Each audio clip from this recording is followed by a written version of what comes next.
அருமையான சபையாரே, சில சமயத்தில் ஆவியானவர் பேசுகிற ஒரு வார்த்தை போதும் நம்முடைய வாழ்க்கையை மாற்றுவதற்கு. ஒரு வார்த்தை போதும். ஆனா சத்துரு ரொம்ப தந்திரமா கிரியை செய்வான் பாருங்க. உங்களுக்கு வருகிற வார்த்தை வரும்போது சில சமயத்துல பிசாசு நம்முடைய மைண்டை, நம்முடைய சிந்தனை அப்படியே பிளாங்க் ஆக்கிடும். அல்லது சிலர் நீங்க பாத்துறீங்களா, செய்தி போயிட்டே இருக்கும், அவங்க ஏனிஞ்சி மொல்ல நடந்து வெளியே போவாங்க பாருங்க. பாத்துறீங்களா?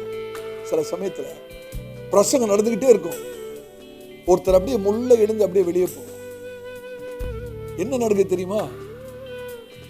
கர்த்தர் அந்த சவுனுக்கு தருகிற, அந்த நபருக்கு தருகிற வார்த்தையை கேட்டு விடக்கூடாது என்று சொல்லி பிசாசு அப்படியே முள்ள எழுப்பி வெளியே அமைச்சிடும்.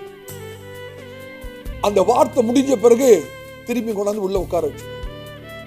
இதெல்லாம் பிசாசுடைய தந்திரங்கள். ஆகவே அவனுடைய தந்திரங்களை நாம் அறியாதவர்கள் அல்லவே. எச்சரிக்கையா இருக்கணும். ஒவ்வொரு வார்த்தையும் நீங்கள் கூர்ந்து கவனிக்க வேண்டும்.